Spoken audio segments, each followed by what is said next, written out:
150 years ago, the King of France had this obelisk brought from Egypt to grace the heart of Paris. 3,000 years earlier, it had been dedicated to the great pharaoh Ramses II with these words, "So long as heaven exists, your monument shall exist, and your name shall endure like the heaven." Through the 30 centuries that the pharaohs ruled Egypt, the people of the Nile created the most glorious monuments the world has ever seen. Among them, the largest place of worship in the ancient world.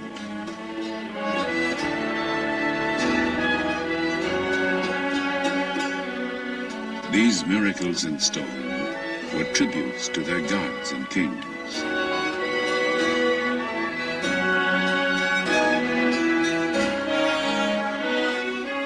They believed that man, like the sun, could die and be reborn. They constructed elaborate tombs to protect the body and house the soul throughout eternity.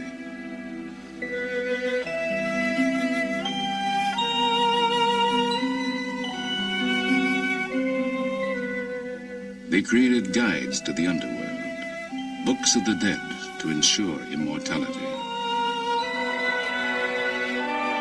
And on their monuments, they left the testimony of their faith. These inscriptions are keys with which we unlock the secrets of ancient Egypt. Ladies and gentlemen, now we are in the temple of the Queen Hatshepsut.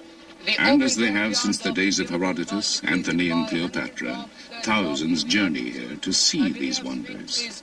Going down to the Green Valley for the holy visit of Amun-Ra to the goddess Hathor once a year for 15 days. But today, having endured for 50 centuries, these seemingly imperishable structures are threatened. Their fate may be determined in our lifetime. So, people of science, soul, and conscience travel here from all over the globe to save the priceless monuments, to decipher the meaning of the messages before they disappear forever.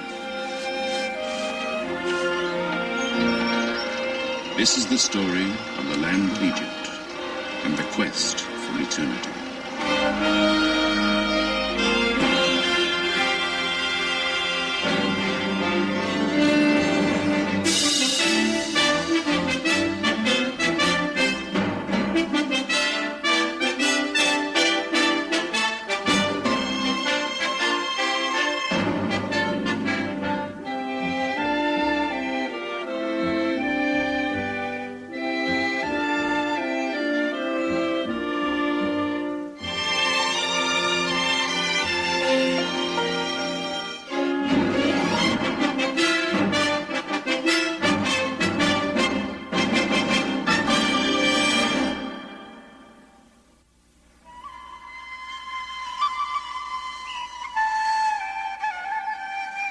The Nile, flowing through the endless miles of Egypt's desert sands, its precious waters gave birth and breath to one of the greatest civilizations that has ever taken hold on our planet. Hail to you, O Nile, went an ancient hymn. Sprung from earth, come to nourish Egypt, food provider, bounty maker, who creates all that is good. The river's annual flooding left rich deposits of silt. Utilizing it, farmers developed a settled life. Sustained by its abundant waters, the land and crops prospered.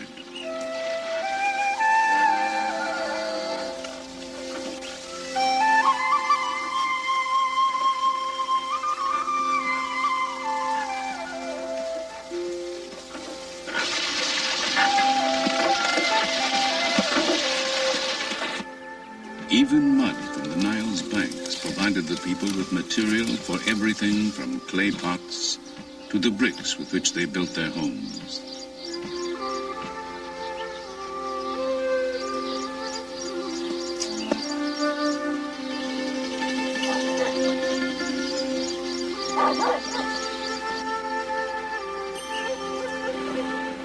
The Nile itself was Egypt's highway.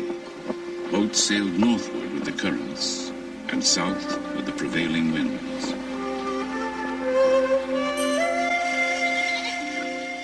To predict the time when the river would overflow, the ancients developed a calendar. Our own evolved from it. Along the extended oasis of the Nile Valley, a way of life emerged that still endures today, virtually unchanged from the furthest reaches of recorded time.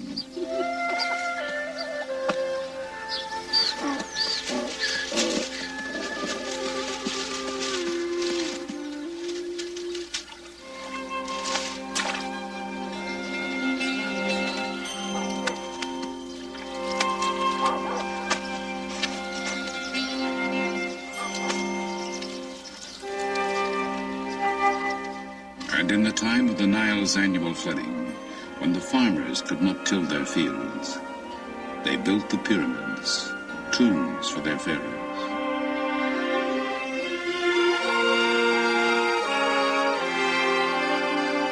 All that remains of the seven wonders of the ancient world, they were stairways to heaven, for to all Egyptians, their religion promised an afterlife.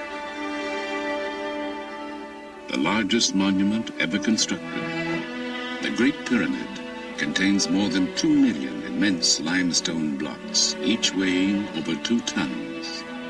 100,000 men toiled for 20 years without wheel, horse, or iron tools to create it, that their pharaoh might join the sun god and live in eternity. This dedication to gods and kings was to sustain the Egypt of the pharaohs for 3,000 years.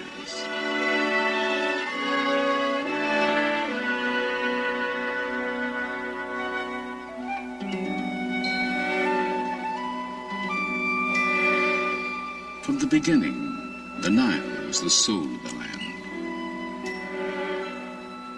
The lotus growing on the riverbanks symbolized the people of Upper Egypt.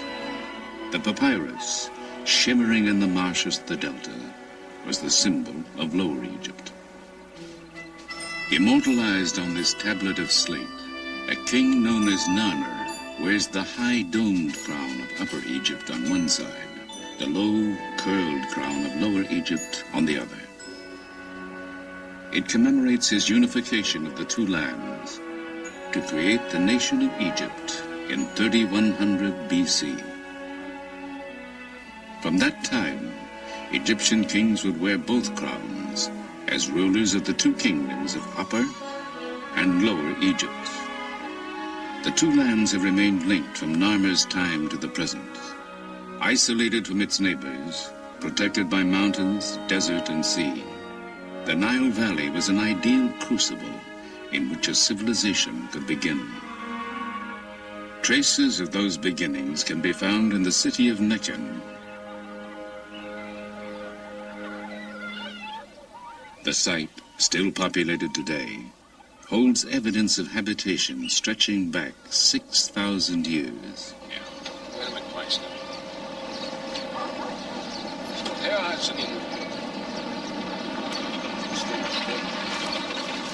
Since 1967, Dr. Walter Fairservice of Vassar College and the American Museum of Natural History has been excavating here in his continuing search for the roots of civilization. It was here, just 90 years ago, that the Narmer tablet was discovered. It was here, 50 centuries before, that King Narmer established the capital of the newly unified nation. Here we have the walls of a princely complex that belonged to a king who lived here 5,000 years ago at the very beginning of Egypt's unification. He was a great king, a powerful monarch. And we know from the size of the rooms and the way things are located that he was a very rich man, a very wealthy person. We know he has storerooms full of grain. We know that he had perhaps a great hoard of copper and many other things of that order. And yet, oddly enough, this powerful monarch, he left the place. He abandoned it. And that's part of the reason we're exploring this area, to find out why. Why, at the very beginnings of Egypt's history, do we have a place as important as this abandoned? Perhaps the secret still lies buried in these mud brick walls. Sifting through the debris of the centuries, the Fair Service team continues to piece together the history of the site.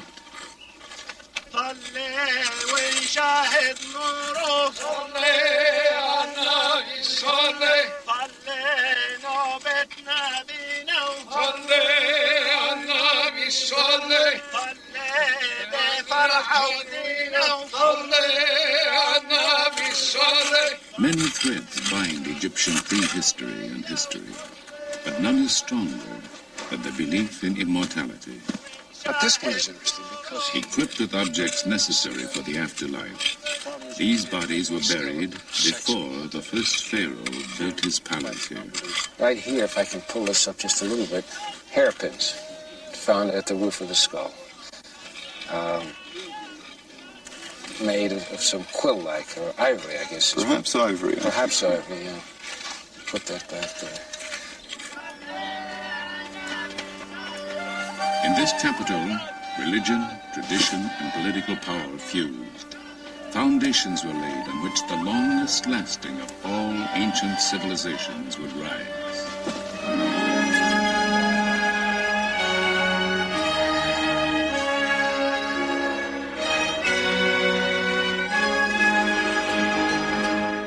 2,000 years later, Egypt's religious capital was Thebes, one of the richest, most powerful cities on earth.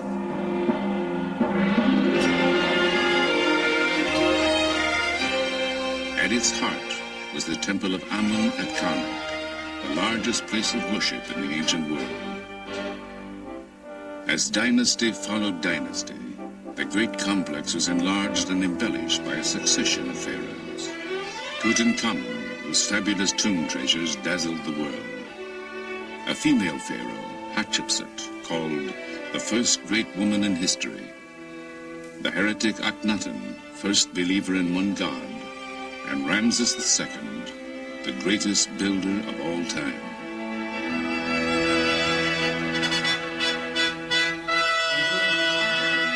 Called Ramses the Great, Pharaoh while Egypt's power and prosperity flourished, this warrior king was to rule for 67 years, bring peace to the empire, father nearly 200 children, and leave his mark on fully half the monuments in Egypt. Ramses was only about 20 when his father, Seti I, died in 1290 BC. Seti had ordered his funerary temple built at Abydos. One of Ramses' first acts as pharaoh was to travel there to complete it. To all Egyptians, this was the most sacred city on earth. Here, drawn by some mystical identification with Abydos and the long-dead pharaoh, an extraordinary woman known as Seti was to come 3,000 years later. With a group of fellow Egyptologists, she celebrates her 77th birthday. To you. Happy birthday, Seti. Happy birthday to you. Well, thank you very much. You certainly made it a happy birthday. Let's make a speech. Make a speech. Oh, how lovely. Oh, I am. I'm afraid it was a mass-produced one, but... Never mind, that won't matter. My heart, my mother, my heart, my mother, my heart, whereby I came into being. Do not stand up and witness against me at the judgment.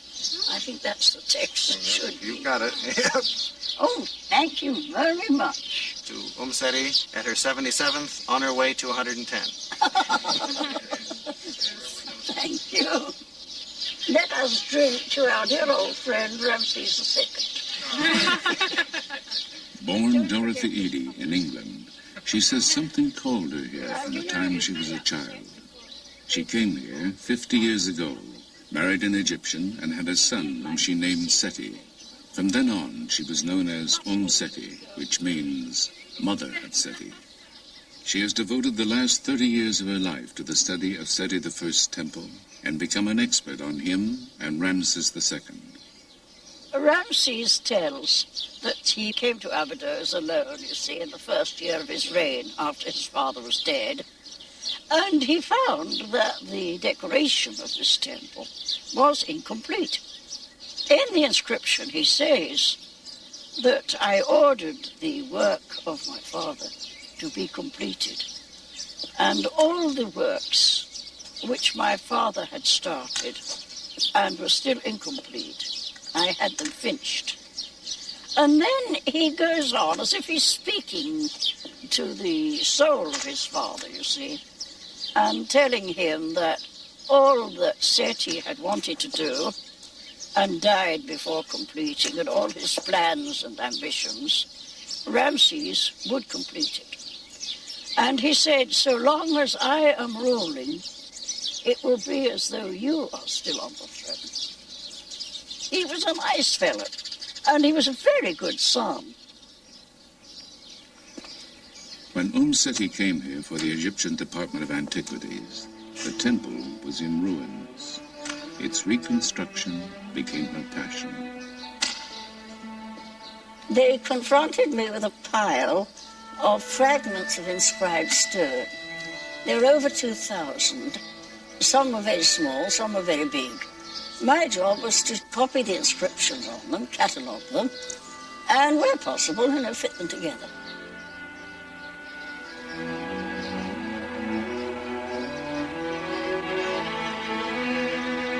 The temple is vibrant with carvings that look as fresh today as when they were painted 3,000 years ago. Its walls tell the first known story of resurrection. Osiris, a mythical ruler, was killed and dismembered by his brother. His wife, the goddess Isis, found the scattered pieces of his body, bound them together, and Osiris arose from the dead. Their son, the falcon-headed god Horus, was to grow to manhood and avenge his father. Anubis, jackal-headed god of embalming, was sent by the sun god to help Osiris live eternally.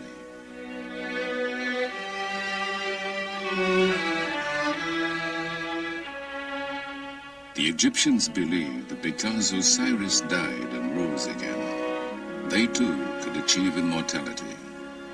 Worshipping Osiris, Seti assures his place in the afterlife. Offering incense, the pharaoh worships before the bark of the sun god, Amun-Re.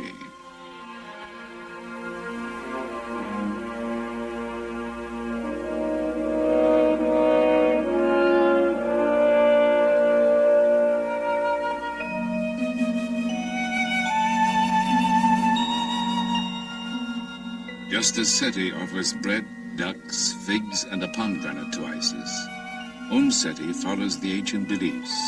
Oh yes, every year at the great feast, and again on the birthday of the gods Osiris and Isis, I come here with offerings of wine, bread, and incense. Oh, I love coming here. It's a place I really do feel at home.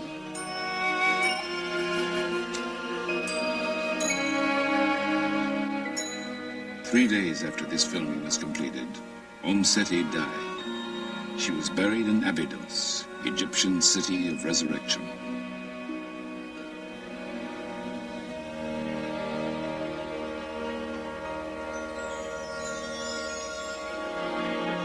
In the time of Ramses, the most powerful deity of the living was the sun god, Amun-Re. He was patron of the city of Thebes, located on the Nile between the first capital, Nekhen, and Abydos. On the east bank, where the sun rises, were temples dedicated to the sun god, Karnak and Luxor. On the west bank, where the sun buries itself each day, was a complex of tombs where royalty was buried, the Valley of the Kings and the Valley of the Queens.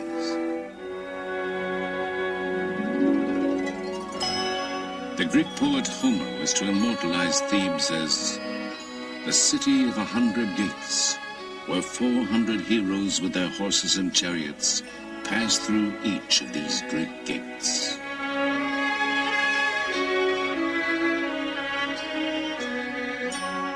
While Ramses reigned, Thebes was splendid. He ordered beautiful additions made to Luxor Temple, gigantic statues, obelisks, and courts dedicated to the glory of Amun-Re.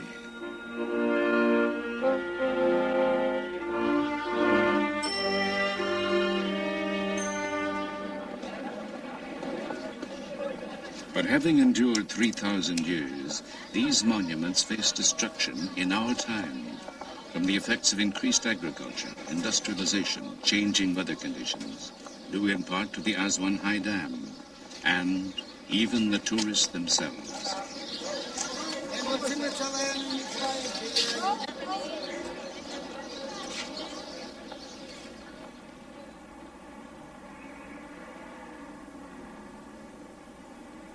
In 1924, in response to the impending crisis, the Oriental Institute at the University of Chicago established a permanent headquarters in Egypt.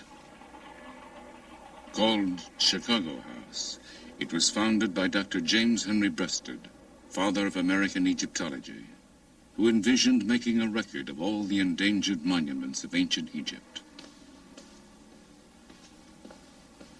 Today, Chicago House is under the direction of Dr. Lanny Bell. The scholars of Chicago House have undertaken a monumental labor called the Epigraphic Survey.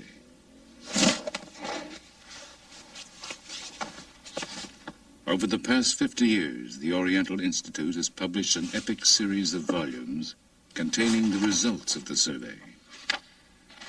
Utilizing an ingenious combination of photography and draftsmanship, the Chicago House Egyptologists create facsimile drawings of the monument's carved and painted surfaces, the only record that will remain when the hieroglyphs and decorations have disappeared forever from the temples.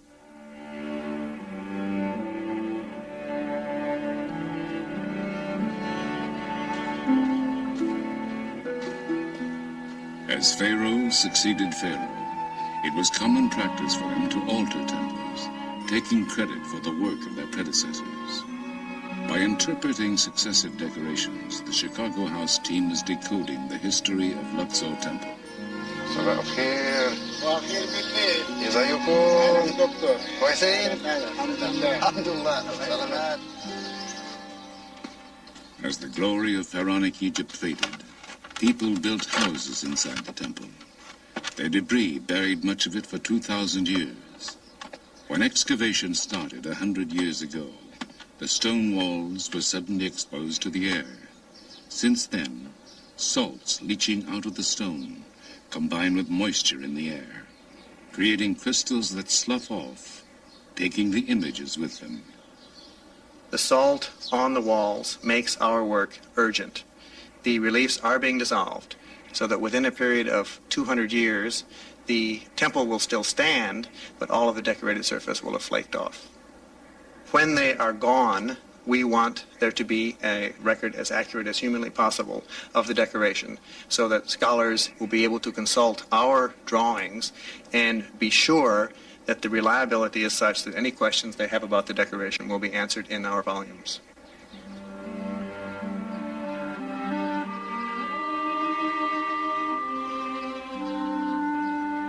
When the gods were worshipped here no more, great portions of the temple were dismantled.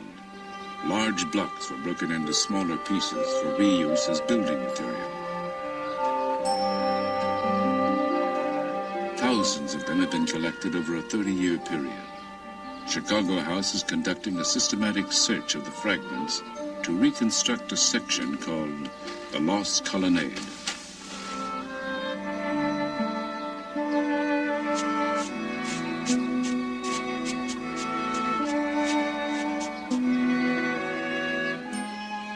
Finding a fragment that may fit, artist Ray Johnson makes notations, and the block is carefully photographed.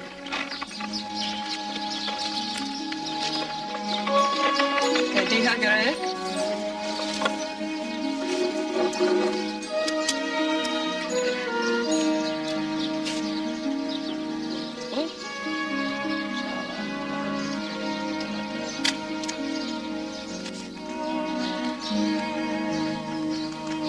an artist pencils, then inks in the lines of the photograph, making corrections and replacing what time may have removed.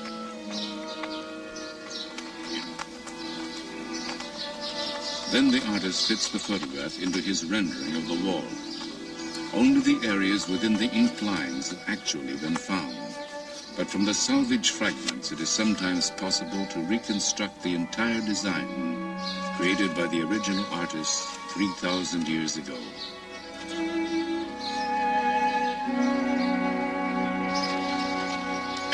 You support me going out?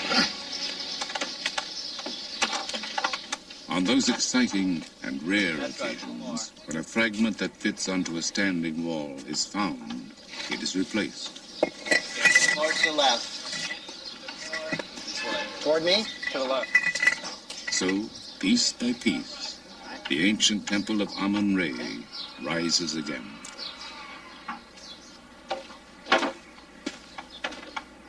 The investigations at Chicago House have revealed that the colonnade of Luxor Temple is the major standing monument of Tutankhamun.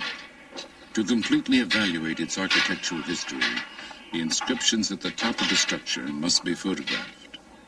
Ladders reaching 5 stories high have been assembled.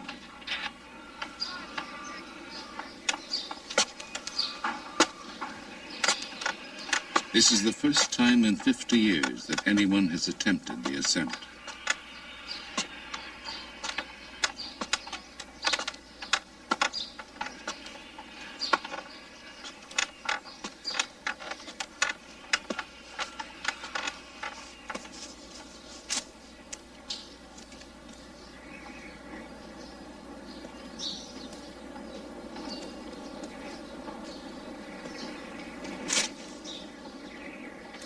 On the 70-foot-high columns, Dr. Bell studies the techniques used by the artisans of antiquity. Here they inserted wooden blocks to stabilize the structure as they fitted it together.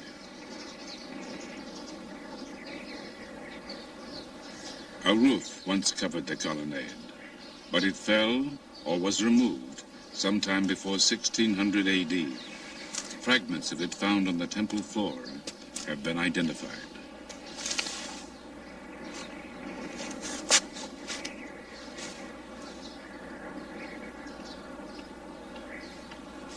In assessing the temple's past, Dr. Bell's thoughts inevitably turn to its future.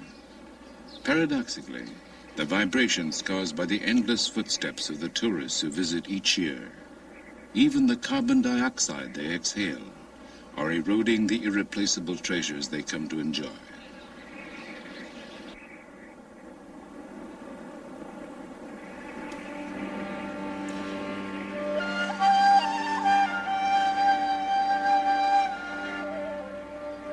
Chicago House studies have revealed that 100 years after Tutankhamun built this structure, Ramses II systematically erased his predecessor's name and replaced it with his own, naively assuming he could deceive the gods and take credit for the colonnade's construction.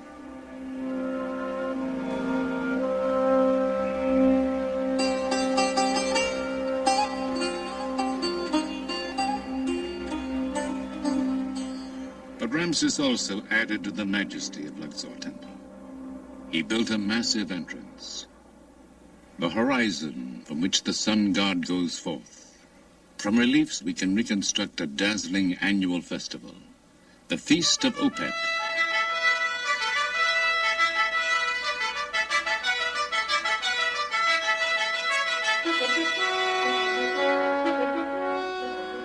With the Nile in full flood, the golden statue of the god Amun-Re has been brought to Luxor from Karnak in his boat shrine.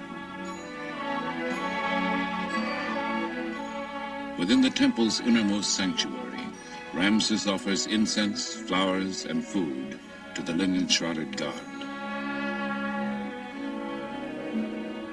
The sacrifices and ceremonies concluded, priests lead the procession out of the temple, purifying the way before them.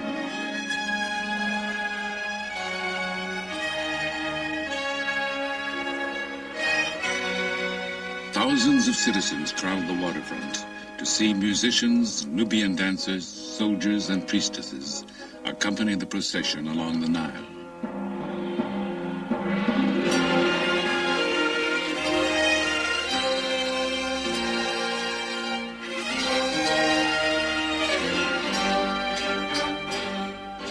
The shrine of the god is placed on its sacred bark, and in great ceremony, priests, god, and pharaoh are towed back to Karnak Temple.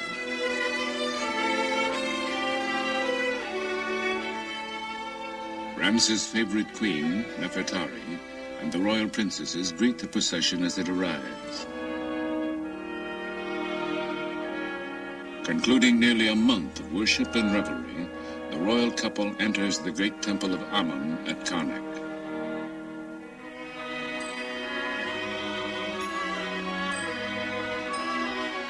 Within the sacred precincts of the temple, the shrine carrying the golden statue of the god is hidden from public view until the next year.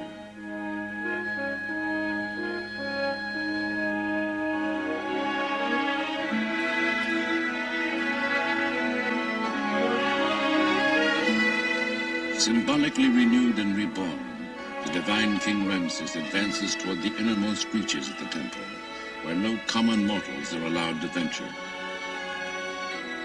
Begun by his father, Seti I, this awesome hall was completed by Ramses. A soaring forest of stone, it is created of 134 pillars, some of them 80 feet high.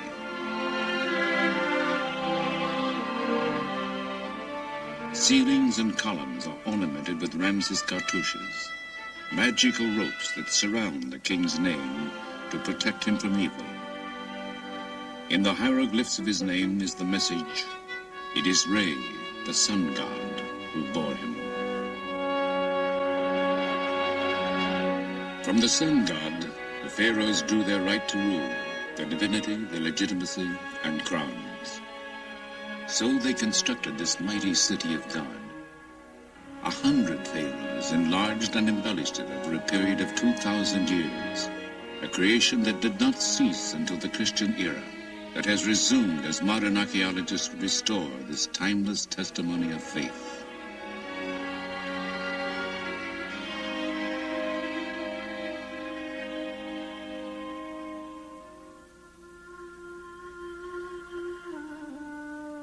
Across the Nile stretches the land of the dead. Here, in mystical imitation of the setting sun, the bodies of the deceased were laid to rest, that they might rise again as the sun did each day.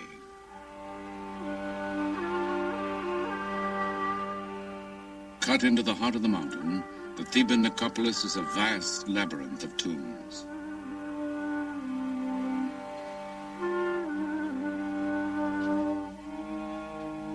Here, Ramses' architects built his splendid mortuary temple, the Ramesseum. In its forecourt lie huge fragments of his colossal statue, 1,000 tons of granite that once rose 57 feet in height, that inspired Shelley's sonnet, Ozymandias, in which he called the pharaoh King of Kings.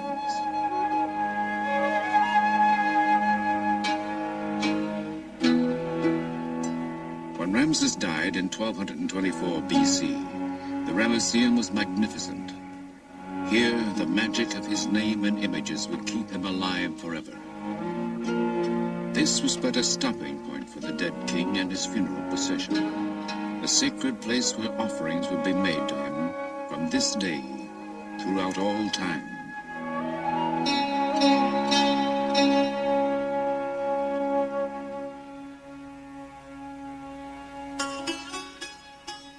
Though mourners wept, they knew that if properly provided for, one could live forever. So they carried with them everything the dead might need for the voyage through eternity. For a king, there would be boats in which he could sail endlessly on the Nile.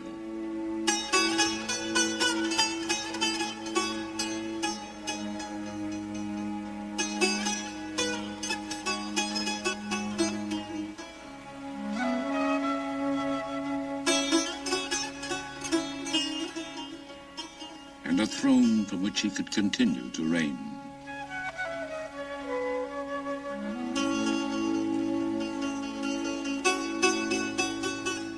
Even magical figures will be provided to do his bidding in the afterlife.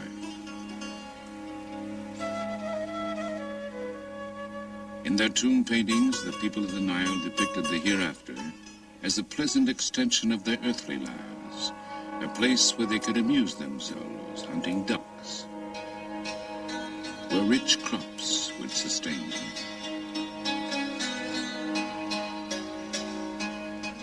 The deceased carried with them books of the dead. They instructed the departed on how to avoid the gods and demons that would attempt to bar their way. Her body, painted with stars, a goddess of the sky, stretches over a reclining god who represents the earth. Between them, a winged form of the sun god sails through the netherworld.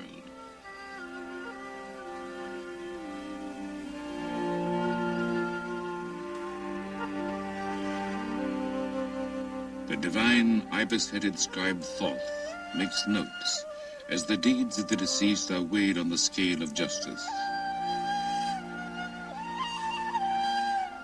In an address to the gods, the departed will assert his innocence. I am pure of mouth and hands, without sin, without guilt, without evil. Those who were judged to be without sin could join Osiris to dwell in the happy land of the setting sun. But most important, there must be a body to which the soul could return. Anubis, god of embalming, prepares the body for the life to come. So Ramses' mummy would have gone to his tomb after a priest pronounced over it, "You will live again, forever."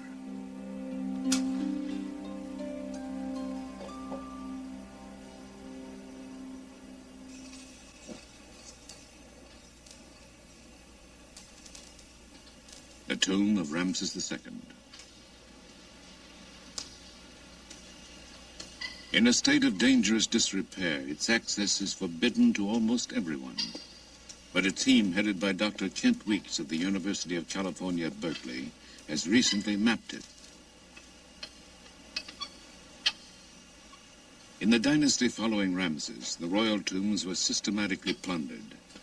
As a last resort, priests collected the surviving royal mummies and hid them. In 1871, a grave robber found Ramses II where he had lain undisturbed for 3,000 years. Reclaimed by the Egyptian government, the mummy of Ramses now reposes in the Cairo Museum, far from the Valley of the Kings.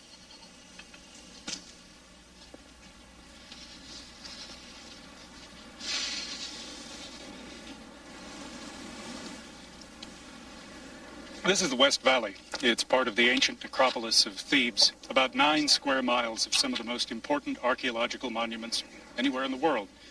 Valley of the Queens, Valley of the Kings, Tutankhamun's tomb, they're all here.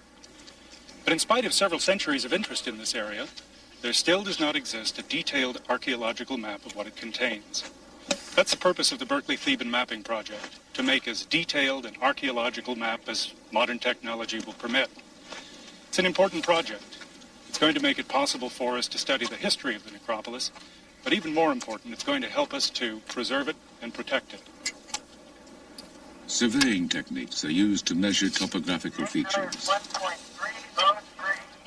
Thank you.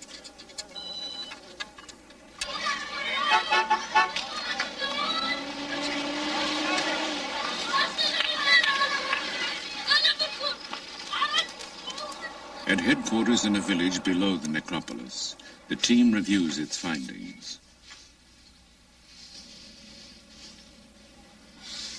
Okay. Can you see Q2 there above the temple at Deir Medina? Aerial photographs are used to plan tomb mapping for the next day in the Valley of the Queens. Right above the temple. Yeah, right there. Okay, that's the first point we'll occupy tomorrow morning. When surface measurements are combined with plans of the tombs, they will create new and revolutionary three-dimensional maps. These will make it easier to find correlations between the geography and the locations of the known tombs, and perhaps enable scientists to find tombs still undiscovered. Let's drop everything here, Dave, and then we can send it on down. Why don't you and Johnny go on down? We'll start passing stuff to you. Dave, why don't you choose what we have to take down, and we'll leave the rest up here. All right. I'll get the lantern. Not you.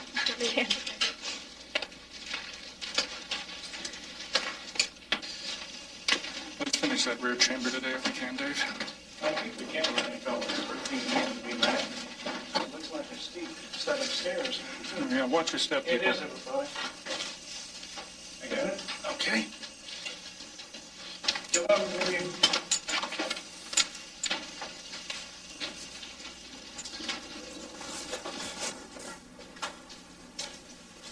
Standard surveying techniques are used to obtain the dimensions of each chamber. Every archaeological detail will be drawn and recorded.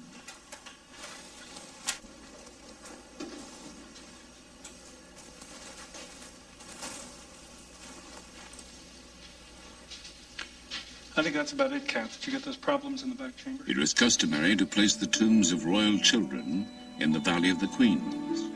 This is the tomb of a young prince, son of Ramses III. Here, the pharaoh himself offers incense to the gods on the boy's behalf.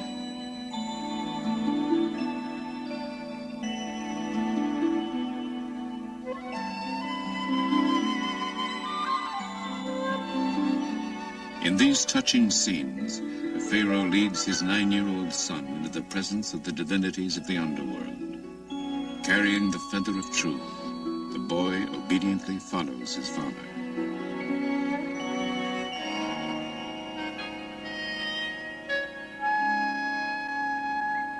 طيب يوسف عايزين نشوف المقبرة دلوقتي؟ كويس. It is believed the ancient sculptors and painters lit the interiors of tombs and temples with polished metal reflectors used as mirrors.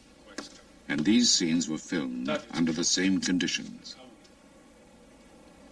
نور هناك؟ كويس. شوف المراية تاني. شكرا.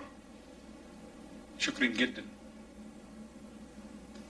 This is the tomb of Nefertari.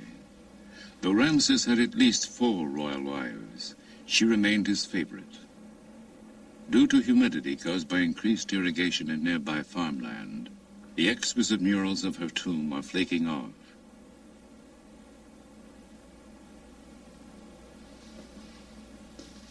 Unless scientists can halt the deterioration, these may be the last moments of what was imagined as the endless ages in which Nefertari would live on these walls.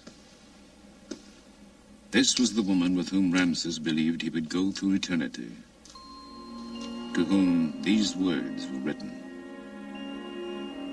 The princess, rich in grace, lady of affection, sweet with love, mistress of the 2 lands, songstress of the beautiful countenance, greatest in the harem of the lord of the palace.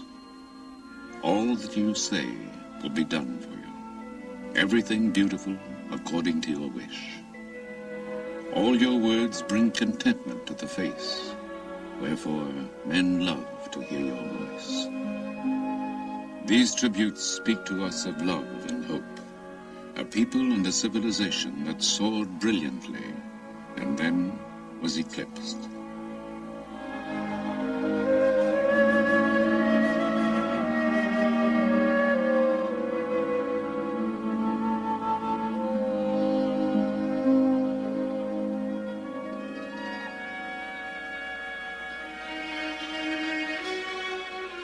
Here at the Temple of Isis, built on an island in the Nile, the religion of ancient Egypt had its last stronghold.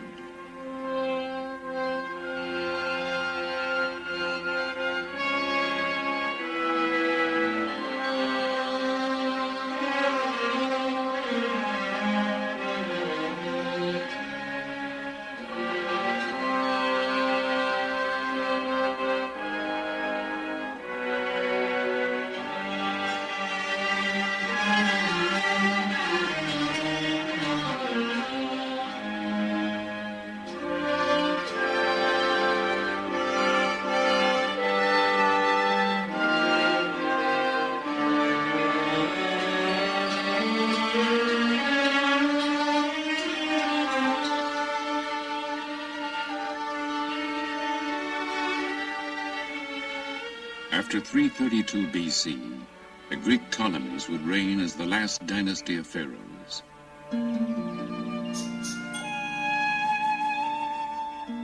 Embracing the Egyptian religion, they built this temple dedicated to the worship of Isis, divine symbol of motherhood, her husband Osiris, and their son Horus.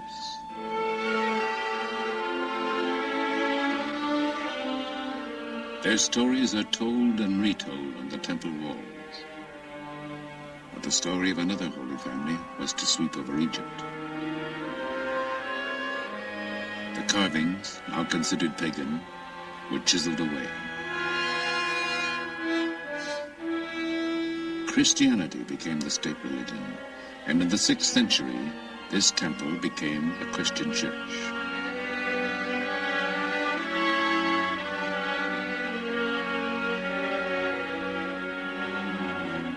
The meaning of the hieroglyphs would be forgotten, the ancient rites forbidden. For 12 centuries, the story of Egypt's ancient civilization would be lost.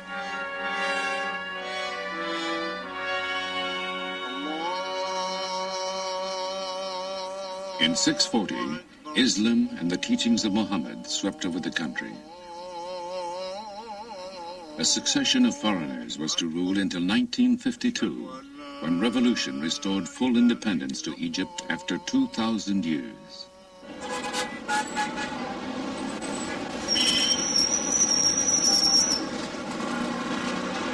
Cairo is the African continent's largest city.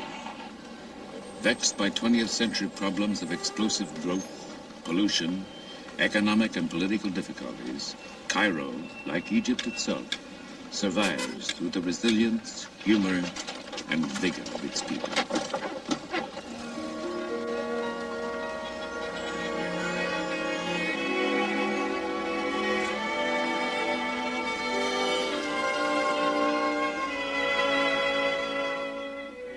Facing an expanding population and an emerging nation's need for energy, the Aswan High Dam was built in the 1960s. With 17 times the material contained in the Great Pyramid, the dam is a monument to the new nationalism and what some would call the 20th century religion, technology.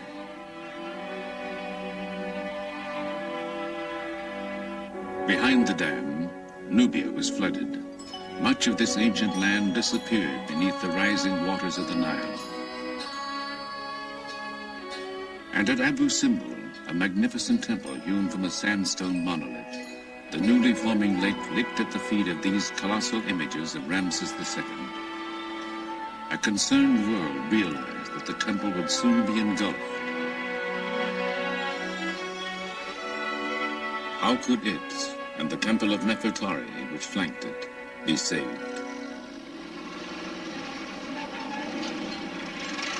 At the 11th hour, with funding from Egypt, the United States, and UNESCO, an international team swung into action, racing the rising Nile.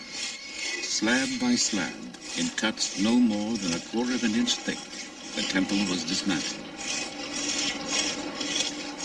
The work continued night and day as workmen cut 190 feet down through the cliff.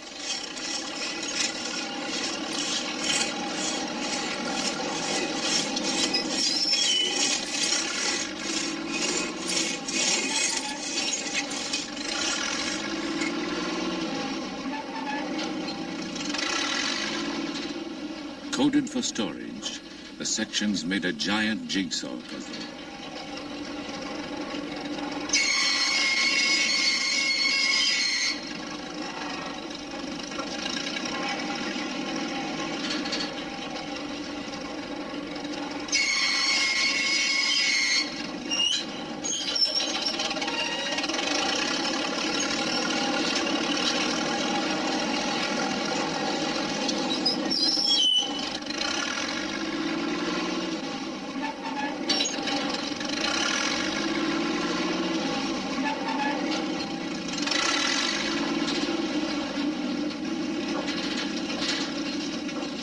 Moved up 200 feet beyond the reach of the Nile, the temple was reassembled. The precision of watchmakers was applied to the colossi, reconstructed to an accuracy of 1/10 of an inch.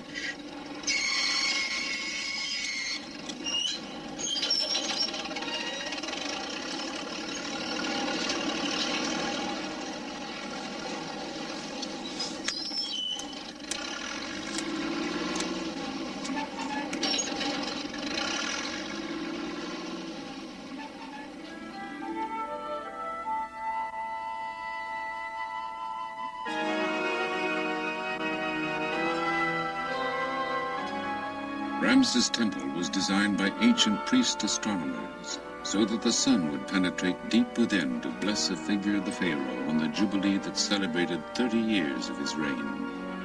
In our time, engineers have resituated the temple so that the sun still streams in on the pharaoh on each anniversary of that day, 3,200 years ago.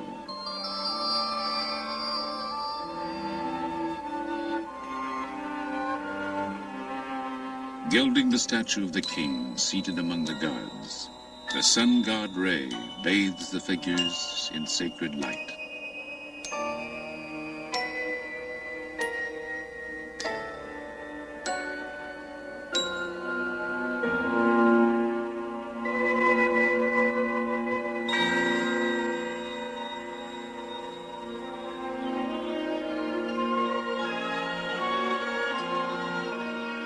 Why have people come here since the days of ancient Greece and Rome? These works are expressions of the quest for the meaning of life itself, a longing for connection with the gods, a need for beauty, a hope for immortality. They are worth knowing and worth saving because the record of the past tells us something of ourselves and hints of our future. Here, Egyptians and travelers alike raise their eyes to Ramses, speak of him, remember him as a leader who signed the world's first major peace treaty. It reads, "Beginning with this day, in order to bring about good peace and good brotherhood between us forever, he is in peace with me, and I am in brotherhood with him, and I am in peace with him forever." In the religion of the ancient Egyptians, to speak of the dead is to make them live again. For Ramses, the quest for eternity has been fulfilled.